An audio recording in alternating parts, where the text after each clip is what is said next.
everyone, and thank you for joining me for this edition of Feature Friday on ALHlive.com. Here with me today is Mr. Ryan Minningham, an industry veteran and director of the hit film Blue. Ryan, thank you for joining us. Thank you for having me, Lawrence. Oh, it's my pleasure. It's my pleasure, man. I think the last time I saw you was in Miami. Is that correct? It was Miami Beach about midnight, but it was, yes. Right. And so for just as a recap, friend to the show, Don Wallace, the film that we're talking about is Blue. His debut, he wrote the film. He did. He starred in the film along with Diavadia. And Ryan here is the man who navigated the ship for that film. And if you guys remember following us all through last year, we followed and saw Blue at Urban World Film Festival. We interviewed Don in Beverly Hills about the film, and just a great guy. And he has nothing but stellar things to say about Ryan Minningham. Can you kind of tell us a little bit about how that relationship came about? He must have been being nice. No, our relationship, we met through my brother. Okay. They know each other from New York. So when Don, and I met him in New York because when I went to school at Temple in Philly, I made it up there and met him once. But then Don moved out here, and we became closer out there. So, a few years ago, he wrote this and let me know a little bit about it. It's a love story, boxing movie, or had some boxing in it. So I was immediately interested in it. So he let me read it, and it kind of went from there. I pressed him on it, said I'd love to do it, love to direct it. And he let me. He trusted me with it, and that means a lot, Growing up in Georgia, doing a story coming out of New York, urban, gritty story, the fact that he trusted me with that was great. Right. Meant a lot. Right. And what was that? That's an interesting point you just made. What was that like for you? Being from Georgia, and then having to shift your mentality to tell a story through the prism of really as hardcore as it gets, the New York street scene. What was that like for you mentally? I think if I was doing this, the transition to Philly probably helped. If I was coming right out of Georgia and I jumped into this story, I would have been in probably a little more deeper water than I was. But after reading it, really discussing it, and collaborating with Don about it, Don taking me over there to some of the, to New York and where he grew up, and just talking boxing and talking just different characters and where he got the idea for the characters for Blue. That helped a lot. And then from there, I tried to, stay true to the script and then carry it out. Cool. And so where after the last year was a pretty good award season for Blue. And so in terms of like the product, where is the film at right now at this moment? Well, we just had our distribution screening. Cool. And that was cool because we had a lot of guys come out. We tweaked the score a little bit. We added to Anthony Marinelli, okay. Great composer, came in and did added some theme to it. Okay. And we shifted some scenes around a little just to make it smoother. Okay. So it wasn't a drastic new cut, but it was some changes. So to get it completed and to screen it for distributors, and having already done well on the festivals with our older cut, we felt this was stronger. So we have a few people interested in it, and we're talking with them. Showtime was there to name one. Right. But hopefully we will, from that screening, benefit and get it out there somehow, some way. What's next?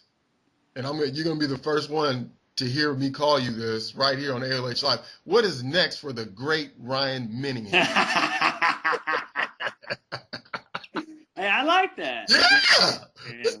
Yeah. There hasn't been a great. I'm trying to think of the last time there's been a great. This will sound funny, and it still sounds funny. my best friend one of my best friends wrote a book called The Handler, but it's about what it really appeals to me is it's about a girl and her son, her son, they get caught up in this cult.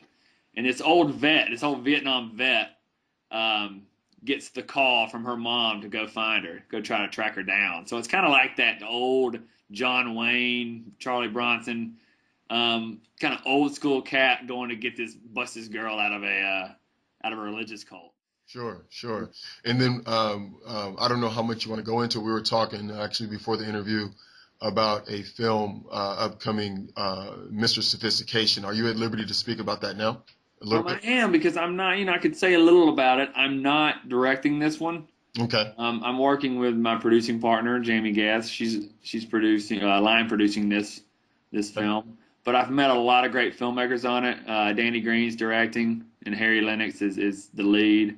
Okay. Robert Patrick, Tatum O'Neal is in it, and it's been a great experience. I've just worked in the production, kind of coordinating things, and it's basically it's about like a Richard Pryor type comedian, okay, who's kind of been out of the game for a while, and he makes a comeback. He's making a comeback. He's flies back to LA, gets back on the circuit, and it's really Danny, the director, also wrote it.